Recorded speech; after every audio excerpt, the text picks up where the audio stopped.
and welcome back to Soulful and Unfiltered. আজকে হচ্ছে Friday the 11th of July আর এখন বাজে সন্ধ্যে 7টা আর আমি চলে এসেছি তোমাদের জন্য একটা সুন্দর ব্লগ নিয়ে। সবার আগে বলো তোমরা সবাই কেমন আছো? আমরা ভালো আছি। আমার এই দিকটা অফিসে একটু হেক্টিক ছিল, সেই জন্য নাই আমি কোনো ব্লগ শ্যুট করতে পেরেছি আর অবভিয়াসলি সেই জন্য পোস্টও করা হয়নি। বাট নো ওয়ারিজ, আজকে ফ্রাইডে, সামনে উইকেন্ড আছে, অনেক সময়ও আছে, প্লাস অনেক মজাও হবে, তাই ব্লগ তো শ্যুট হবে। আজকে আমি তোমাদের জন্য একটা খুব ফেমাস আর ইন্টারেস্টিং রেসিপি এনেছি, সেটা তো শেয়ার করব। আর ওটা কিন্তু খেতেও খুব ভালো। বাট তার আগে বলে নিই, আমার জন্য এসেছে কলকাতা থেকে একটা গিফট।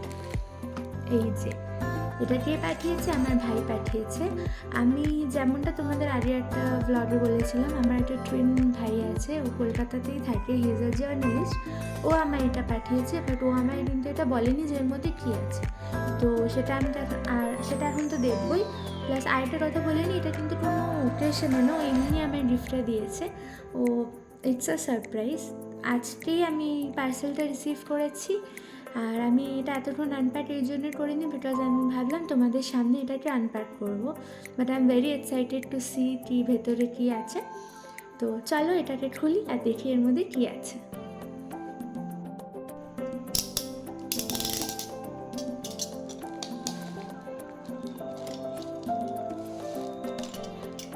তারাও আমার এক হাতে এটা করতে অসুবিধা হচ্ছে, আমি এটা খুলে নিয়ে তারপর আবার দেখাচ্ছি।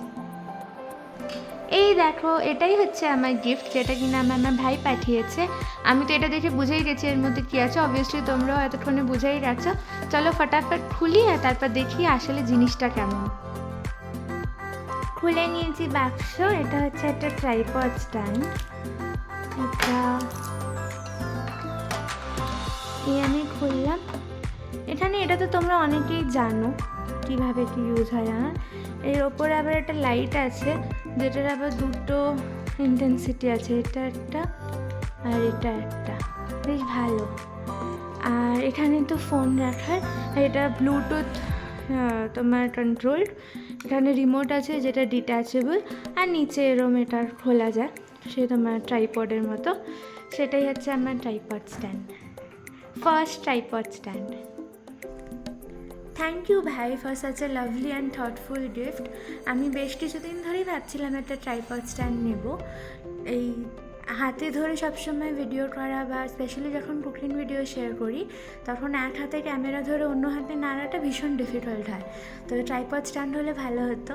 বাট আমি মাঝখানে শিফট করলাম, তারপর এখানে এসে গোছানো, তারপর অফিসেরও একটু হেক্টিক চলছে, ওই জন্য না অর্ডার প্লেস করা হয়নি। But I am thankful to you, যেটি আমার জন্য এটা ভেবে যে আমার জন্য অর্ডার করেছিস, সেটার জন্যই I am very very happy. যখন আমরা নতুন কিছু একটা পারসিউ করি না, তখন যদি সবাই এরমভাবে সাপোর্ট করে, তখন ভীষণভাবে এটা না কনফিডেন্স বুস্ট আপ করতে হেল্প করে।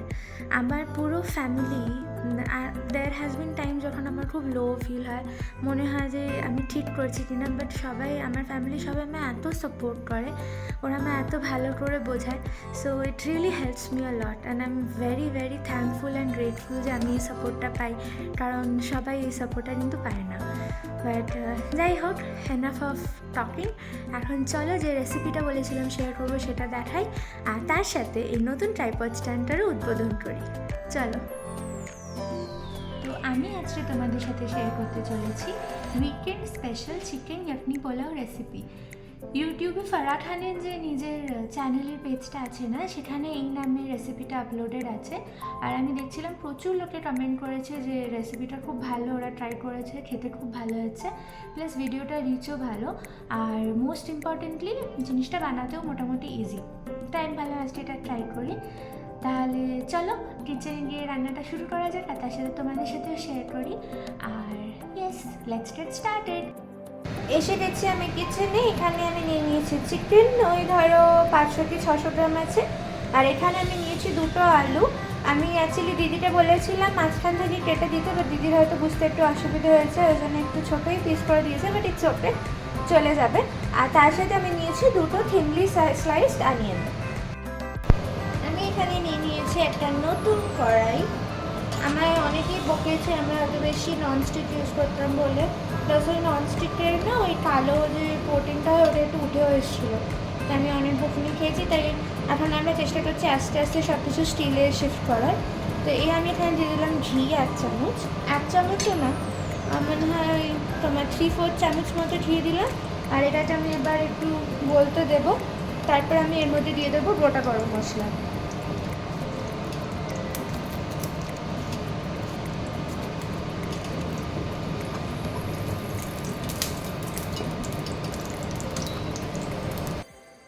আমার ঘি মোটামুটি গরম হয়ে গেছে, ওর মধ্যে আমি দিয়ে দিলাম তেজপাতা, সব যেমন বললাম গোটা গরম মশলা,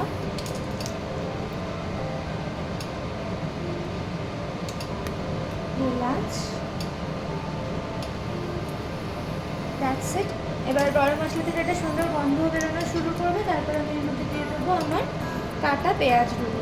আমি এখানে 2টো মিডিয়াম সাইজড থিনলি স্লাইসড পেঁয়াজ নিয়েছি।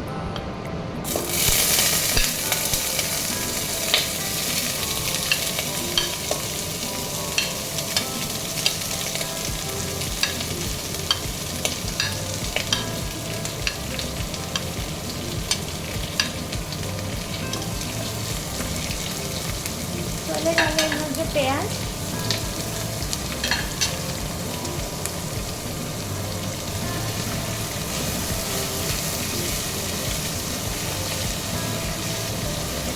এটাকে কিছুক্ষণ সতে করে নেব।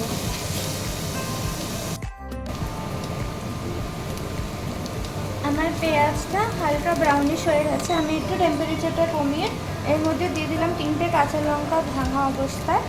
আর এর মধ্যে যাবে হচ্ছে একটু বেশি অ্যামাউন্টে জিঞ্জার গার্লিক পেস্ট।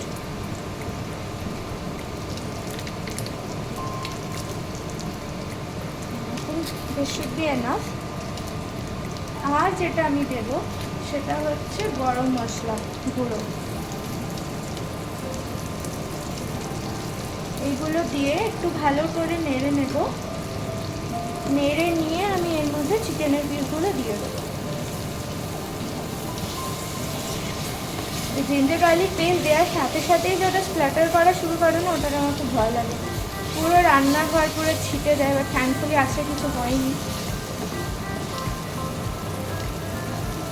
আমি একটু নেড়ে নিলাম। এটাকে আমি এবার একটু নেড়ে নিলাম। এবার আমি এর মধ্যে দিয়ে দেবো আমার চিকেনের পিসগুলো।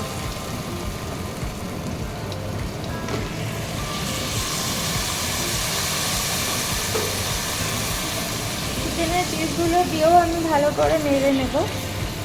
আমি আপাতত এর মধ্যে কোনো জলই দেবো না, কারণ চিকেন তো জল ছাড়বে।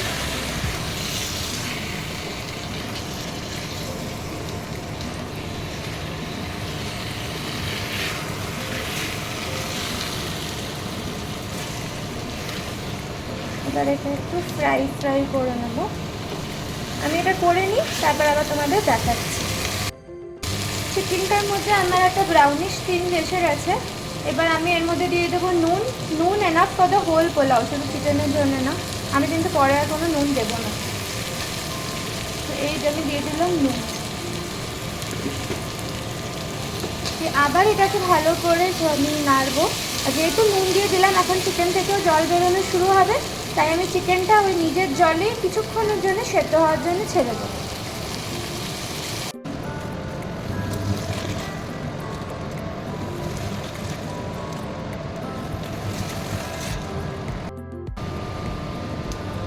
দেখো আমার চিকেনটা অনেকটাই ভাজা ভাজা হয়ে এসছে, মশলাটাও মনে হচ্ছে ভালো করে ভেতরে ঢুকে গেছে।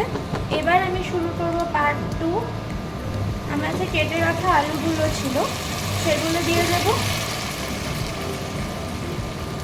আর আমার যদিও এই যে ভিডিওটা আমি রেফার করলাম সেখানে উনি বলেছে বাসমতি রাইস ইউজ করতে, but the Bengali in me tells যে বাসমতির জায়গায় গোবিন্দভোগ চাল দিলে হয়তো একটু বেশি ভালো হবে, তাই আমি এর মধ্যে গোবিন্দভোগ চাল দিচ্ছি ইনস্টেড অফ বাসমতি চাল।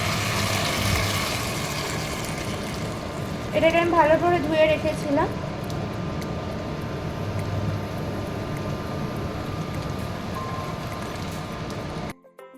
চাল দিয়ে একটুখানি নেড়ে নিয়েছি।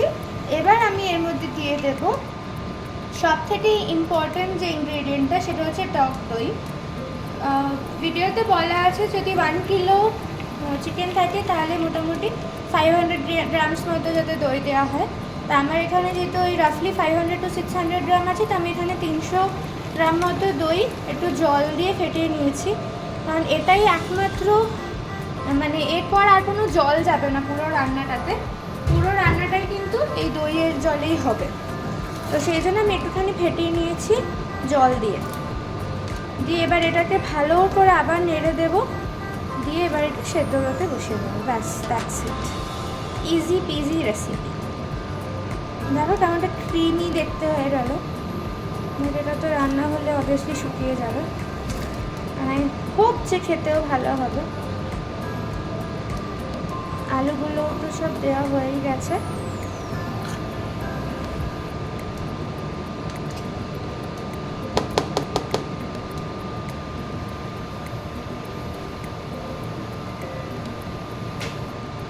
এর উপর এবার আমি দেবো ঢাকা, আর এটা আমি এবার সেদ্ধ করতে রেখে দেবো ওই ধরো 15 to 20 মিনিটসের জন্য।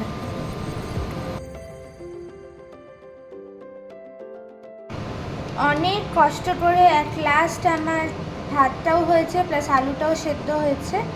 আমি তোমাদের বলেছিলাম 15-20 মিনিটস, বাট সেটাতে তো হয়নি। আমার মনে হয় বোধহয় ওভারঅল তোমার প্রায় 1 ঘন্টা আমি এটা বসিয়েছিলাম।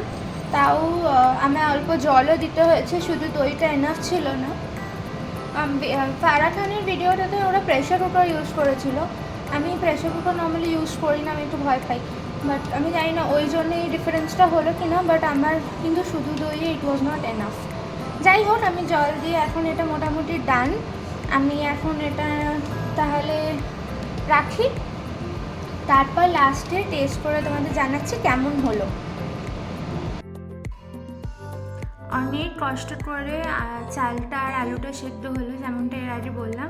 করে রান্নাটা শেষ হলে আমি একটুখানি টেস্ট করলাম, খেতে ভালোই হয়েছে। ওই আমরা যেমন ফিশ ফ্রাইস বানাই না, ওরম খেতে হয়েছে, ঠিকই আছে। আমি বলবো না ভীষণ ভালো খেতে কিছু, বাট ইট ইজ গুড, চলে যাবে। খুব মানে এটা তো খুব বেশি মশলাও নেই, তাই এটা কাইন্ড অফ হেলদিও, শুধু শুরুতে একটুখানি যা ঘি যায়। কিন্তু ওরা আবার ভিডিওতে হোয়াইট অয়েল ইউজ করেছিল, আমার কাছে হোয়াইট অয়েল নেই বলে আমি ঘি দিয়ে বানালাম। তো ওভারঅল ভালোই ছিল।